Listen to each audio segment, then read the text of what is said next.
Bonjour à tous et bienvenue sur Développement Facile. Dans cette nouvelle vidéo, vous allez apprendre à utiliser les fonctions mathématiques qui existent déjà dans votre langage.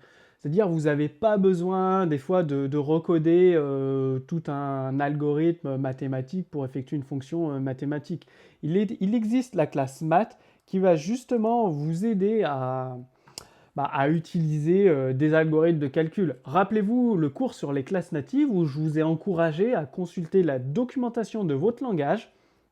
Et il faut savoir que la classe math, elle est présente dans plusieurs langages comme l'ActionScript, le JavaScript, le PHP. Bon, le PHP, c'est plutôt des fonctions. En tout cas, le concept existe bien. Donc, la classe math, elle fournit déjà des méthodes et des constantes pour les fonctions et les valeurs mathématiques courantes. Il faut savoir qu'il n'y a que des méthodes et des propriétés statiques. Donc pour utiliser ces fonctionnalités mathématiques, vous appelez la classe math et ensuite la propriété ou la méthode. Par exemple, vous pouvez utiliser math.py pour récupérer le nombre pi, sinus pour effectuer le sinus d'une valeur, cosinus pareil. Il existe également des méthodes pour le calcul d'arrondi comme cell, floor, ronde.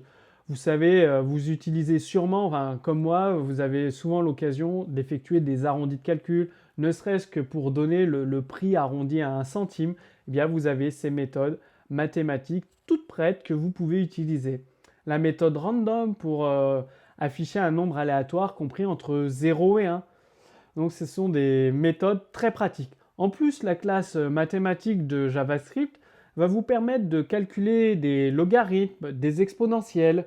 Comme je vous l'ai dit, il y a des fonctions de trigonométrie, cosinus, sinus, tangente. Vous pouvez également calculer des racines carrées, donc racine carrée de 4, des valeurs absolues, tout ça avec la classe mathématique.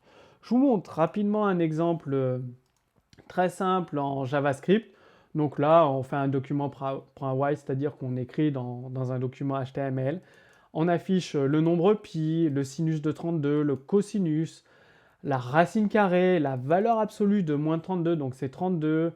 L'arrondi, donc ça affiche 29,3.16, ça va afficher 30. Le floor, un autre système d'arrondi qui va afficher 29. Le rond, un autre système d'arrondi qui va afficher 30. Donc en fonction de vos besoins, des besoins de votre application, vous utiliserez plutôt tel ou tel système d'arrondi. Donc avec les classes natives, vous allez gagner du temps, beaucoup de temps. Donc pensez à la classe math et aux autres classes natives. Ça va vous permettre de créer moins de code, donc vous aurez des performances accrues dans votre application. C'est très important. Comme d'habitude, vous trouverez un exemple de code source sous ce cours vidéo. Et je vous encourage donc d'une part à utiliser la classe math. Sous ce cours vidéo également, vous trouverez un récapitulatif de toutes les propriétés et méthodes de la classe math. Et si vous avez des questions, posez-les directement sous cette vidéo et je vous dis à très bientôt pour le prochain cours sur développement facile.